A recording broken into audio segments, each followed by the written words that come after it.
Welcome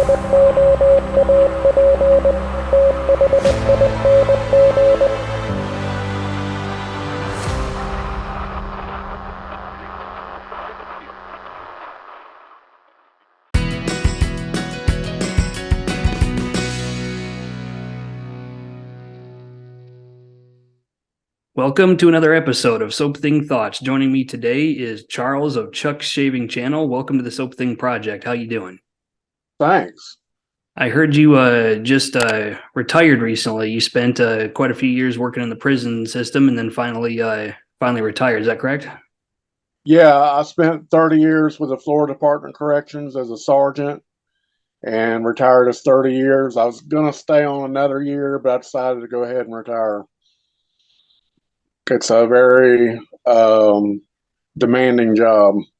Yeah, I can see how it would be a lot of stress on you, especially when it's getting close to time to retire. It gets to be where it's just like, all right, maybe it's time to hit the button a year sooner. So, Yes, me and my wife had it was a long thought process and decision process, but I think I made the right decision. well, there you go. As long as you're staying busy, you should be perfectly fine for quite a few more years. You live down in Florida, don't you? Right. I live in Chipley, Florida. It's I'd say about 45 miles north of Panama City. Okay. Panama City is where I'm originally from. Oh, so you're up in like the Panhandle then. Right, Okay. right. Well, the topic that we picked, this was actually quite a while ago.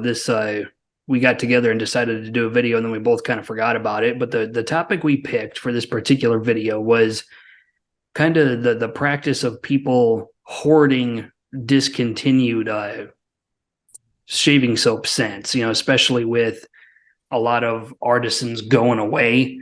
I imagine there's probably a lot of that going on. People going, oh my God, this is one of my favorite scents. So I got to get like 3, 4, 5 pucks of this before I can't get it anymore. Mm-hmm.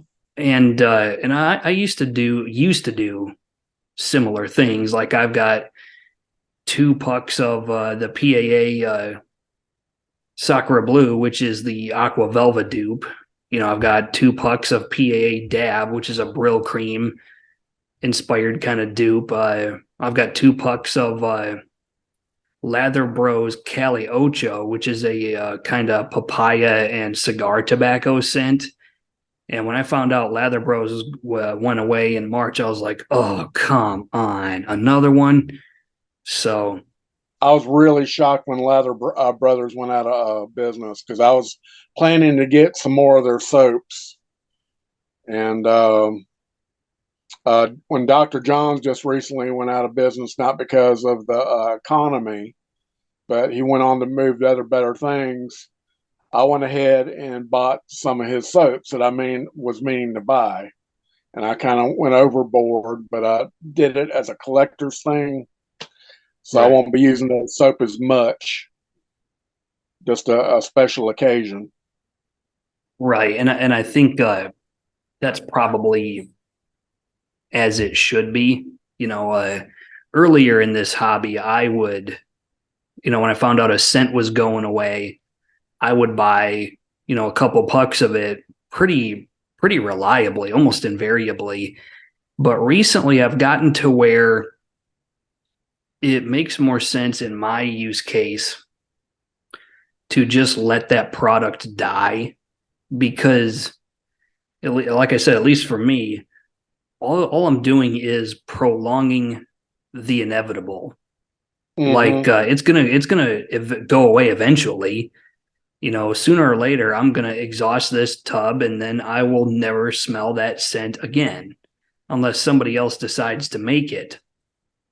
And we're not talking about limited edition soaps. We're talking about stuff that was on the market for a while. It was available for a while, and for some reason or another, they just stopped making it. I talk about PAA a lot because PAA has a very unpredictable kind of cycle where things come and go, and you're really not aware of what those scents are going to be until they announce it. And then they'll Mm-hmm. come out with scents that were out before, and they'll be available for like 2 days or 2 weeks. And I think what that does is that results in this kind of pent up demand for it. And so for the 2 days or 2 weeks that it's available, it probably sells like hotcakes, and then it goes away again. I don't know. What are your thoughts on? I guess, is that a healthy behavior, or should we be better at just kind of letting things die? It makes more sense what you're saying, to let things die. So, yeah, you're trying to hold on to the inevitable. It's true. But PAA, I feel like they play games. They'll, like you saying, they'll come out with a scent. Same way with the razors. They'll come out with a couple of them. They'll be gone. Then you got to wait another year to get another razor, especially on a new release.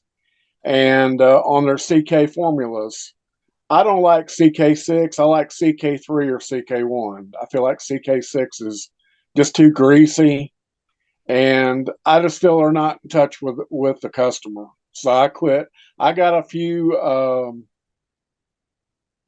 PA soaps I really like, but after they're gone, I'm not buying anymore. And after they got rid of Home on the Range, which has a target on it, I felt like they were going anti-gun. So I don't.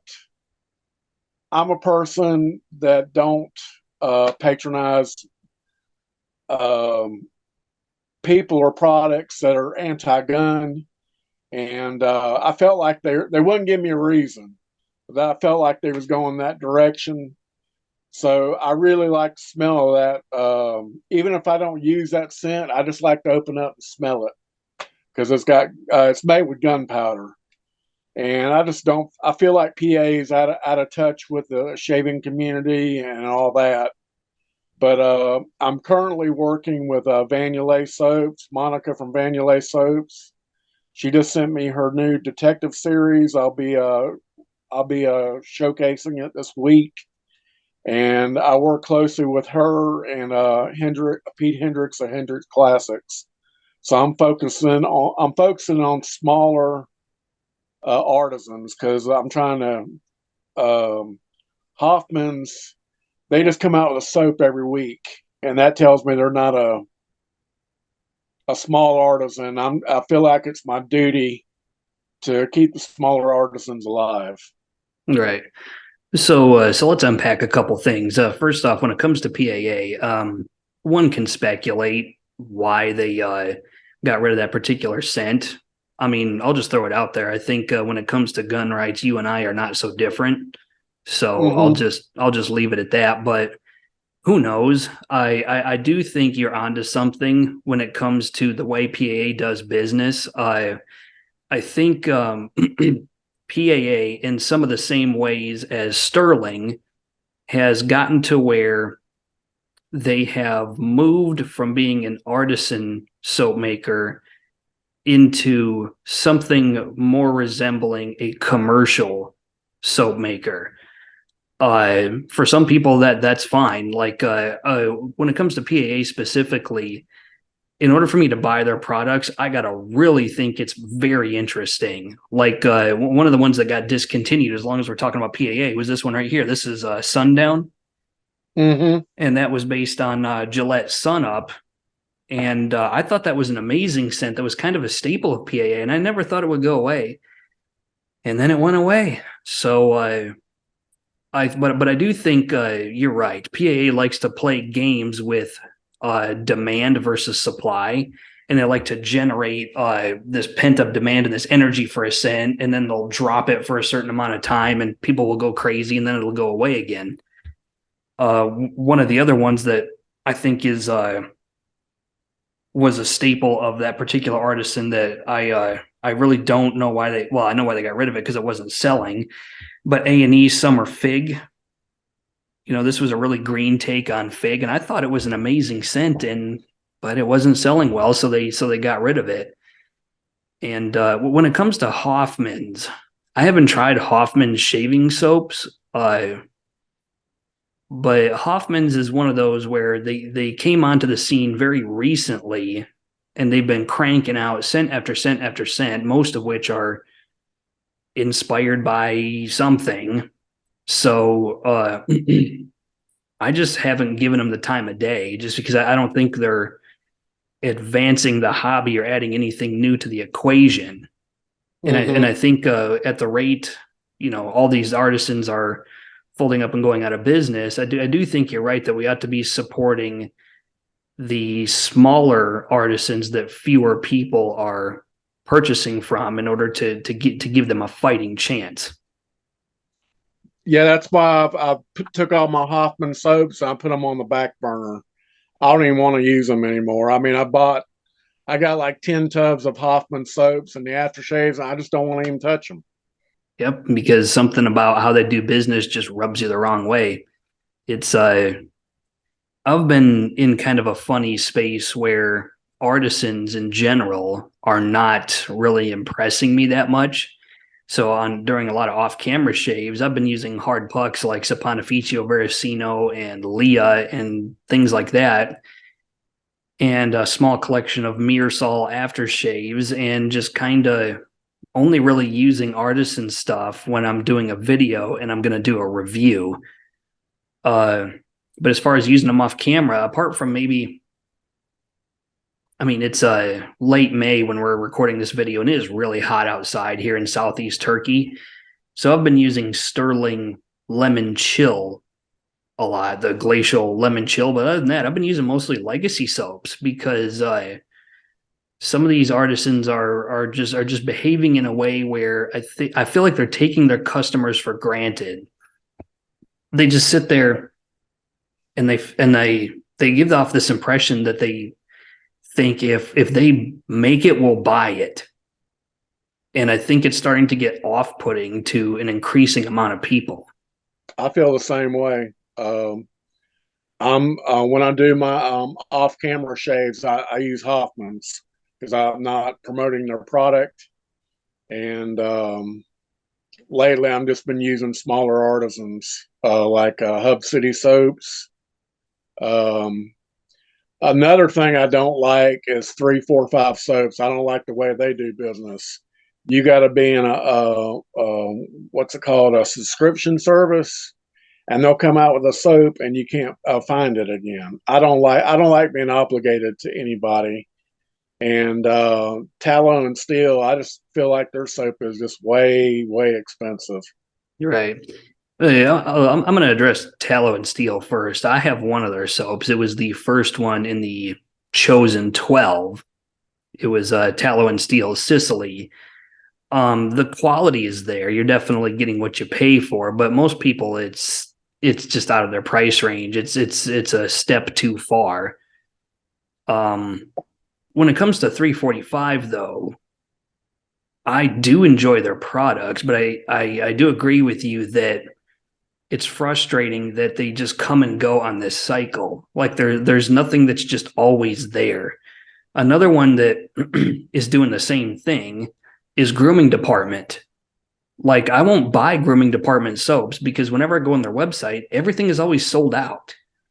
It's like Mm-hmm. you can't keep one scent, just one, in stock at all times. Like that's disorganization, at least. They always do like these runs of different scents, and it's a different one every time. Like I can't remember the last time one of their scents was available and just stayed there.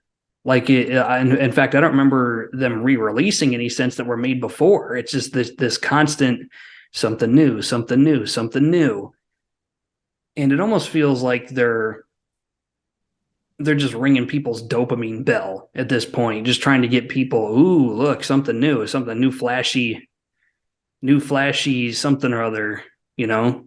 Uh, it's like the glitter on the bass boats. Ooh, shiny. But yeah, what are your thoughts on just more broadly the need to focus on smaller artisans in this tough time where a lot of them are thinking, do I really want to be here? I think we need to put our money where those people are more. Otherwise, you're going to end up with a narrower and narrower selection of products from fewer and fewer artisans, and those artisans are going to get bigger and bigger and bigger and bigger. And it's almost like corporate America more broadly, where everybody is putting their money all in the same place and making these select few companies bigger and bigger, while the smaller ones are just sitting around going, so. Yeah, I tell Monica from Vanulay, I told her the other night I'll continue to support her company, and I pretty much only use her honeycomb shave bowl that she makes. And Pete from Hendrix Classics, I try to do his shaves and buy more of his soaps. I just I just don't want to. I just kind of given up. I got all these soaps from like Hoffman's and all that. And I just don't want to use them. And I just Monica from Vanulay, she's got quite the selection, and she if she don't have it, she'll make some more of it. And she just came out the middle size, like Denton Magic did.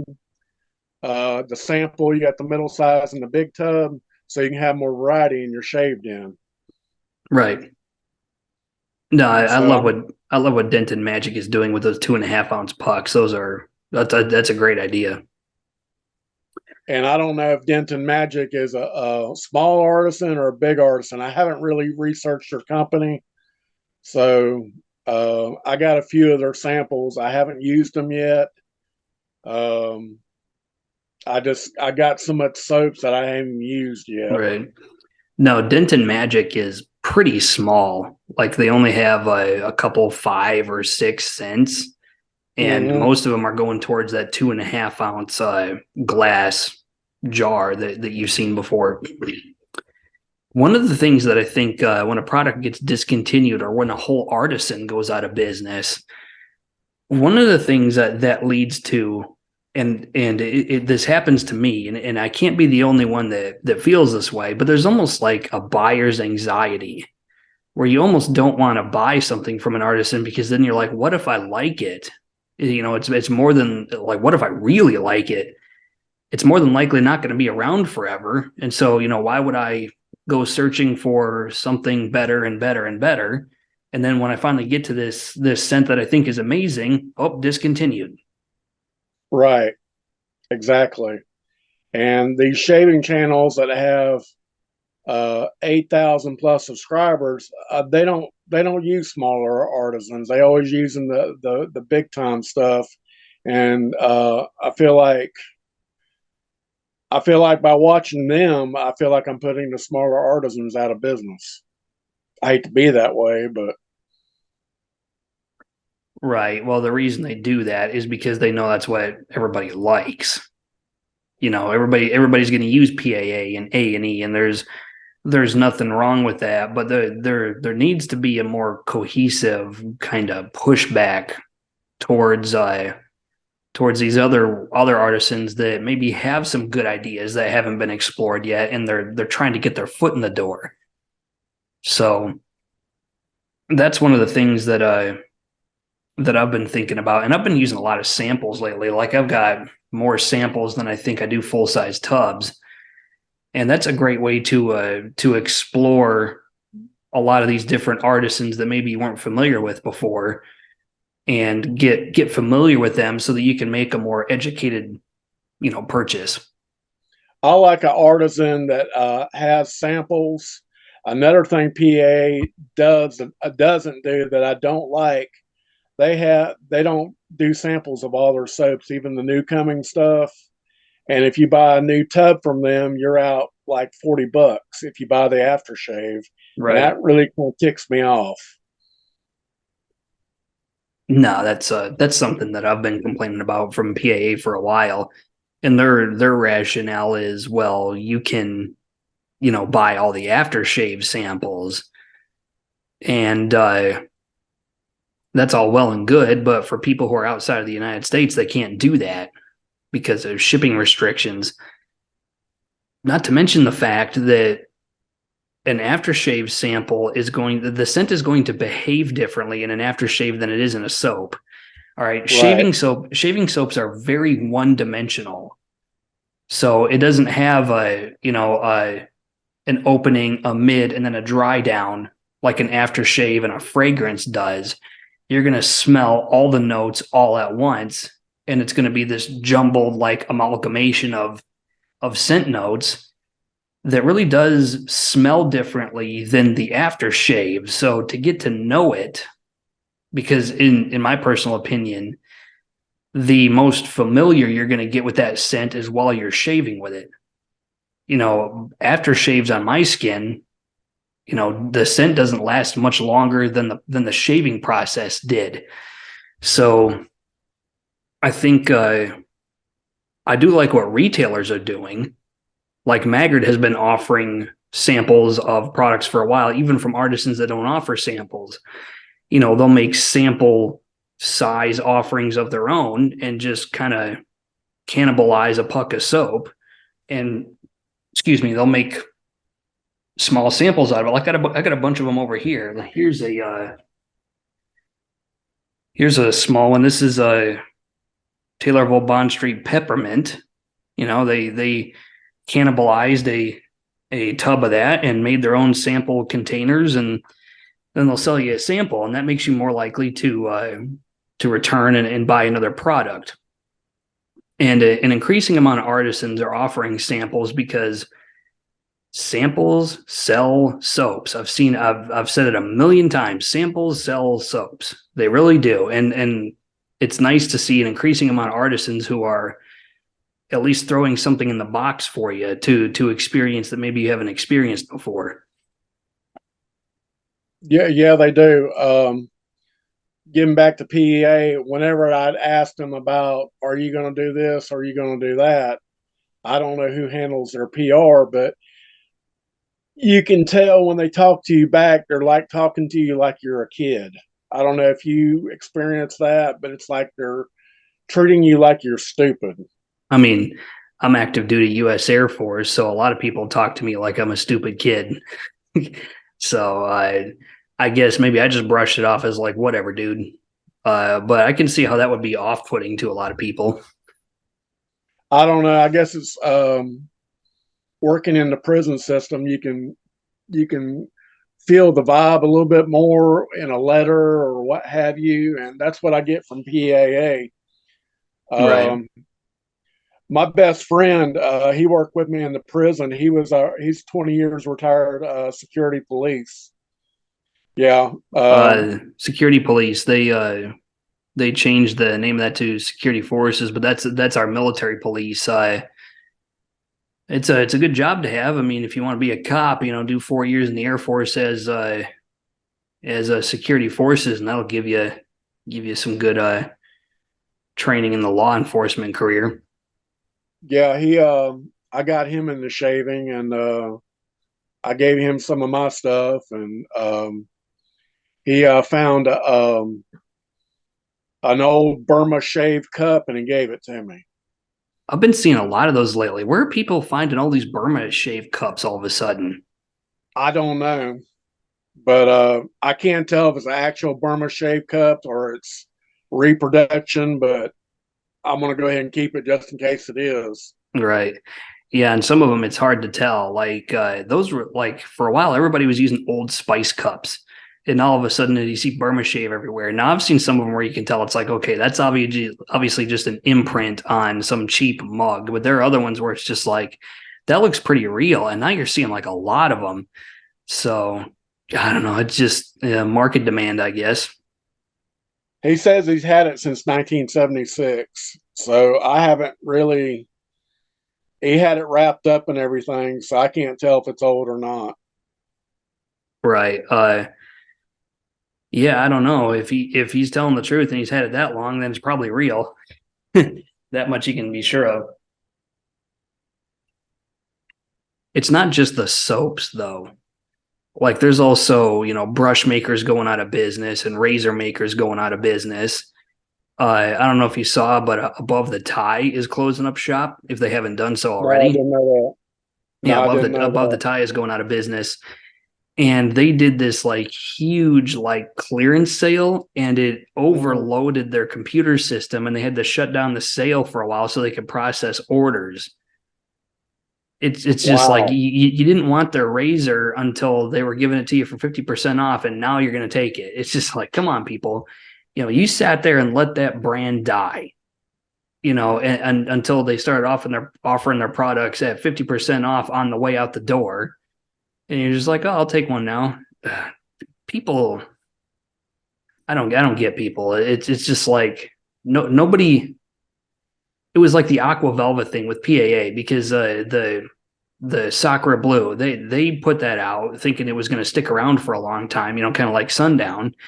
Everybody wanted it and was yelling, asking for, an Aqua Velva scent. And then he came out with it and nobody bought it. And so it naturally got discontinued. It's just like, you guys were jumping up and down about this scent, and then nobody buys it. It's, oh man, I don't get it, but that's just the wet shaving hobby for you, I guess. Yeah, I agree with you there. Speaking of razor makers and brush makers going out of business, have you seen any of those that you can't live without? Um, no, just recently I started acquiring custom brushes. Like I bought two from La QN Brushworks out of Louisiana, and I bought one from a brush maker over in Ireland. Right. I can't remember his name, but I, I, I'm going away from buying regular brushes on razor sites and going like on Etsy and going with custom brush makers. Um, yeah, I just started doing that. Right. Um, One brush that I got just recently that I need to feature on camera is I got a brush from Bill Reed over at Shore Shave, and he's already done a brush like this for me before, but he did a sterling tub colored brush where it's like that sterling green. He seems to be really good at that. Like this is the second sterling colored brush I got from him. I don't have it sitting anywhere near me at the moment, but I'll go ahead and put a picture of it on the screen for you. But these brushes are, he nails that sterling green color so well. Like there's been plenty of artists and brush makers that I've went to and asked if they can do sterling green, and they either say no or they say I don't know if I can nail that I don't know if I can nail that color combination for you. Bill Reed is like, it's like, hey, can you make me a sterling green brush? And he's like, hell yeah, I can. Hold my beer. I want to look into that. Yeah, his brushes are really underrated. He makes phenomenal brushes. He's on Etsy too. I'll go ahead and get you a link if I can.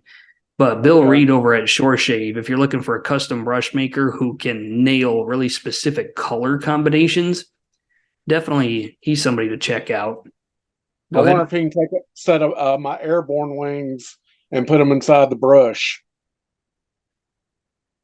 Probably. I know that's a tricky process. You got to be really careful putting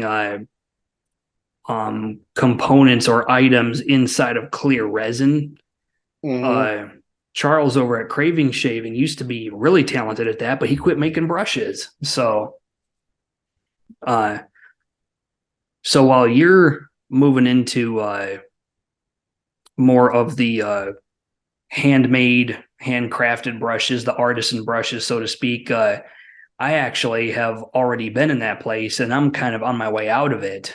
Like I've been buying a lot of Shave Mac brushes lately that are made in Germany, and if you want just a nice brush and you're not super concerned about customizability, those are available in a bunch of different sizes and shapes and colors and different knots, and they're very, very consistent in how they're built. And the knots don't tend to throw hairs. I've been really enjoying Shave Mac brushes lately. But I've the way my wet shaving hobby is evolving, I'm kind of moving, I guess, more towards where the rubber meets the road, where I just want something that's nice that if I were to break it or lose it, I'm not going to be like, you know, So, but yeah, if you're kind of moving into that handmade brush area, there's a lot of players out there who are hand turning brushes here in the USA. So definitely shop around, particularly on Instagram, because a lot of brush makers post their work over there, and some of them are doing a pretty phenomenal job. Yeah, Grizzly Bay. I saw a brush on there. If they had it in purple, that's my favorite color. I'd get it, but they wasn't offering it in purple. It was a very unique brush. It was had a big handle, then it went in indented a little bit, and then it came out. It was real fat looking short brush. Right. Oh, I'll tell you what, if you want purple, you need to go to Gary over at Mojo Handcrafts because that dude does purple like none other. I've got a purple brush from him and it is sick looking. It's insane. Like, remember earlier when I was talking about the glitter on the bass boats? It literally looks like that. Mm-hmm. It's just so beautiful purple. It's craziness. So Yeah. definitely take a look at Mojo Handcrafts when you have a minute. He went away from brush making for a while and now he's back. So definitely hit him up while he's willing to play ball. Wild West Brushworks. I don't know if you have any brushes from them, but I was able to get a brush from them, and then they said they're going to take a break for a while. So I don't know what that's all about. You know, I had a few of their brushes a while back and they were good.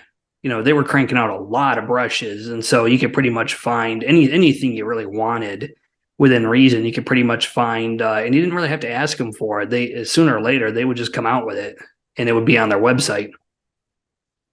But no, I had Wild West Brushworks for a while, but I just ended up selling all my Wild West Brushworks brushes just because I needed to downsize, and they were kind of the weakest link, I guess. Mm-hmm. Another brush maker that I don't have anymore is Rich Man Shaving, and that's just because their handles were too big.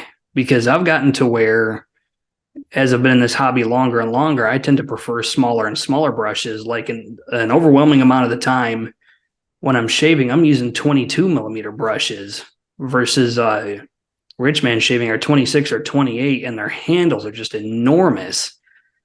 So I'm trying to hopefully convince him one day to make a smaller brush so that I can put a 22 millimeter knot in it and it won't look so disproportionate. Yeah, his brushes are really high. Um, Another brush maker that I saw was really high, but I wouldn't mind having one because they just look antique looking. Is Riva brushes from Italy. I'm gonna have to look those up because I don't think I've seen their work before. It's kind of plain Jane looking, kind of, but antique looking. But yeah, I would like to have one of those brushes too.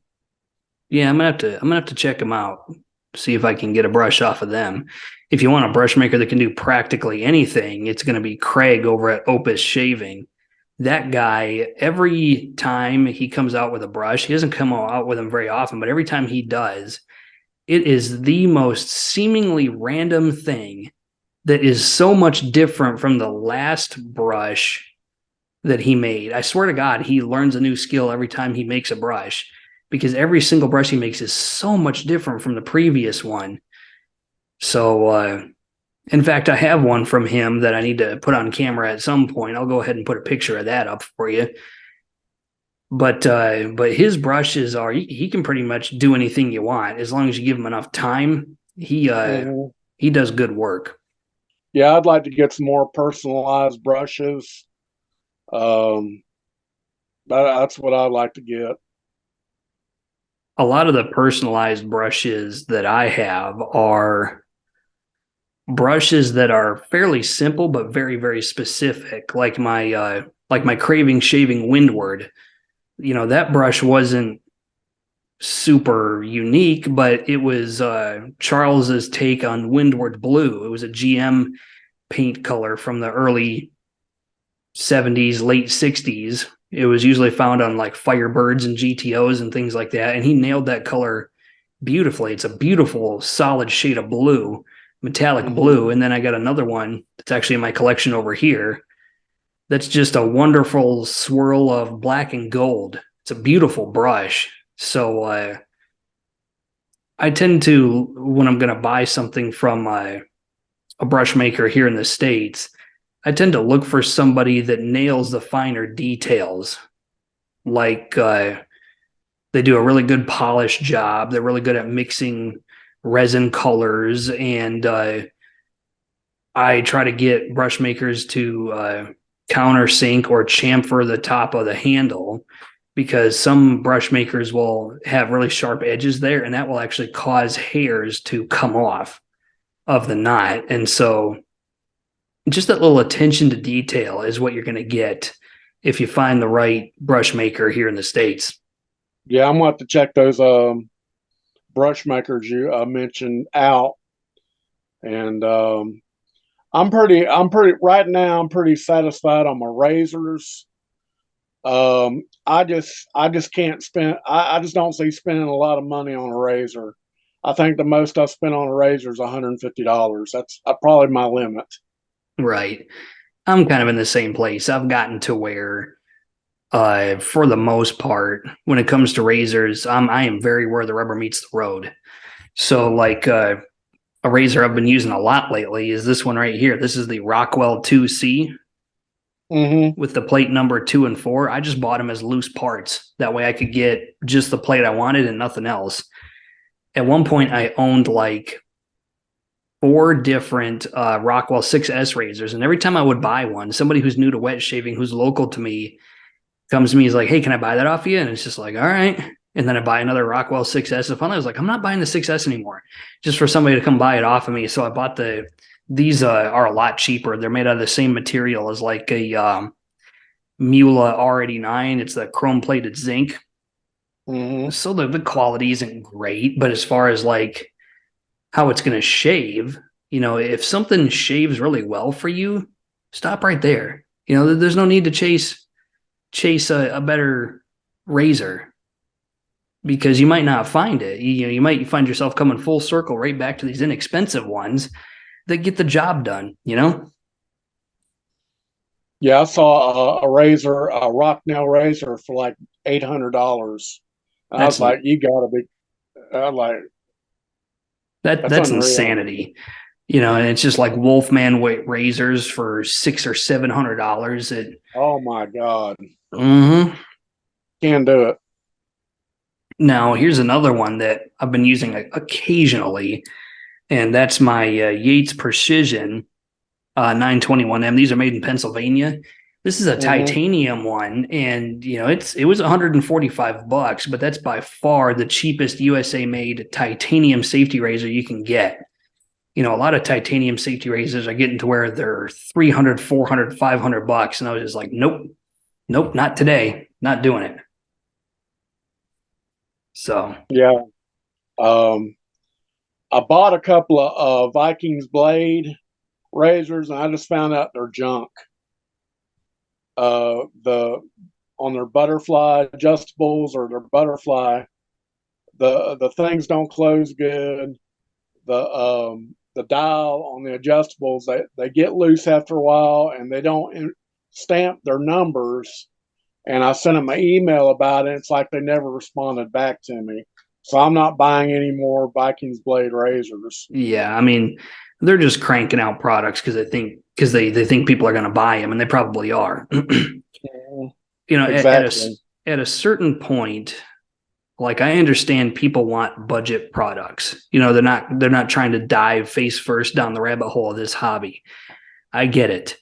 But you do need to position yourself just a slight bit up market if you want to ensure success. I'm talking to relatively new shavers here when I say this, because if you go very cheap, then you will start to get what you pay for.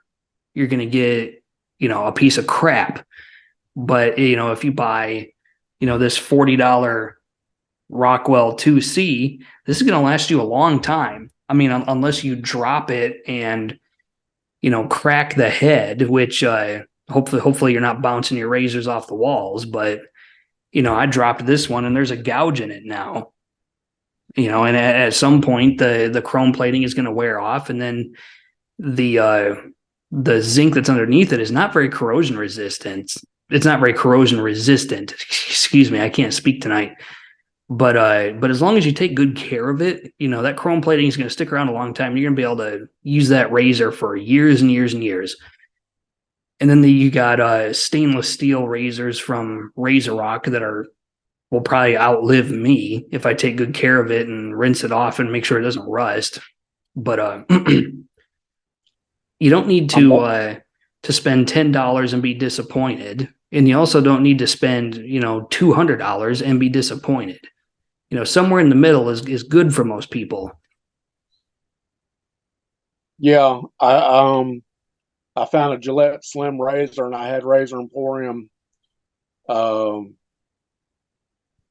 refurbish it, and then my wife, she kept saying, "Oh, if I can find Dad's razor, see if you." I don't think it's any value or anything. And then when she found it, and I found out it was a 1958 Gillette red tip, I started freaking out, and I sent it to Razor Emporium and refurbished it, and they did a good job. But I only use that razor on special occasions. Right. For those of you who are looking for a TTO razor, a twist to open razor, the best ones, if you're serious about getting one that lasts a while, then you really need to get a Rockwell T2 or a Super Speed. That's kind of so. Yeah, I got the T2 version 2, I think it was called, and I got it in gunmetal, and I got it at the right time. That's one of my other favorite colors, and they ain't making gunmetal no more. That's unfortunate. I mean, I've seen residual stock of it, but that's sad that they're not making it anymore. You see, we're constantly learning about either options on stuff that's going away, or scents that are going away, or artisans that are going away. Like there's a lot of going away taking place lately, it seems. What are your thoughts? Let's bring this to a close. What are your thoughts on all the different artisans, whether it be brushes, soaps, razors, going out of business? I've talked about it before on prior episodes. What are your thoughts on that? Well, I think it's sad. I think we're not. I think new shaving channels, they want to get the newest stuff from they want to get the newest stuff from the newest manufacturer, and they don't want to use old stuff, and their shaving channel ain't using old stuff, and that's kind of why they're putting soap shaving businesses out of business.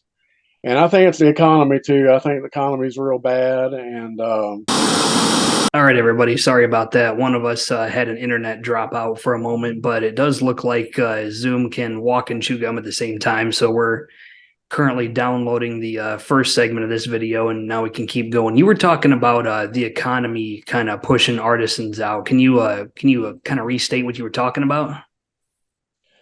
yeah, the economy. I don't want to get into politics here, but it seems like the economy is just real bad for shaving companies now.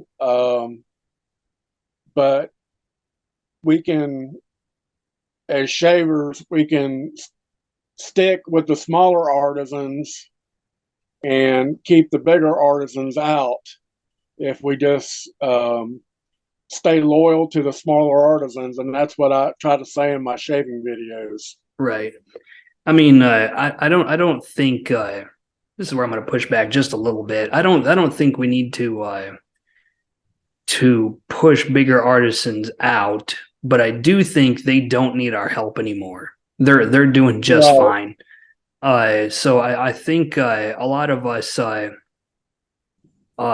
wet shaving YouTube content creators could stand to feature smaller artisans a little more often. I myself need to do that. I got a couple coming up soon. Samples that I want to do that are from artisans that a lot of people haven't even heard about, like Apex Alchemy. That's an amazing soap base, but I think I'm the only one that's ever featured it. I never heard of it. Yeah, they're made in Chicago, and their scents are very interesting. You can get they are, when it comes to samples, they're amazing. You can get sample soaps and sample aftershaves that are matching, and so you get the whole experience. There's one that's really awesome that smells exactly like Coca-Cola. It's called Cold One. I'll have to send you a link to that because it's great stuff. I got to do Apex Alchemy more often because I got a bunch of their lineup. So I'm gonna look into that. But yeah, we do need to support the smaller artisans, especially ones that are doing a good job. But for some reason, the optics just aren't there. Let's bring the optics there.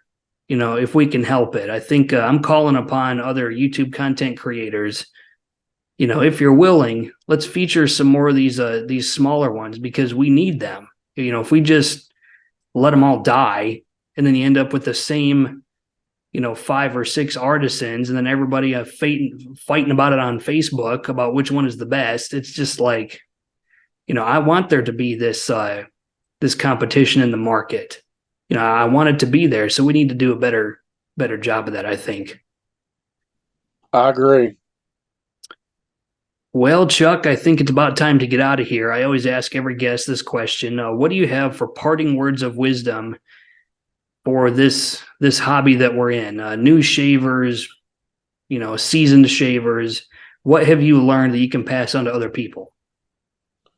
If you're starting in the new shaving, don't give up. You're going to get razor burn. Watch other content creators. They have a training video. I'm fixing to do another one. And the older ones, treat the shaving as a tradition, not a chore. Amen to that one. We definitely need to be treating this like it's you time. It's decompression time. It's a tradition. It is something to take your mind off of the facts of life. So that is great parting words of wisdom right there. Okay, well, I will go ahead and put Chuck's information in the description of this video. You should have also seen his card towards the beginning of the video, so you can click on that if you want. I'll give you a couple ways you can get a hold of him and watch his content.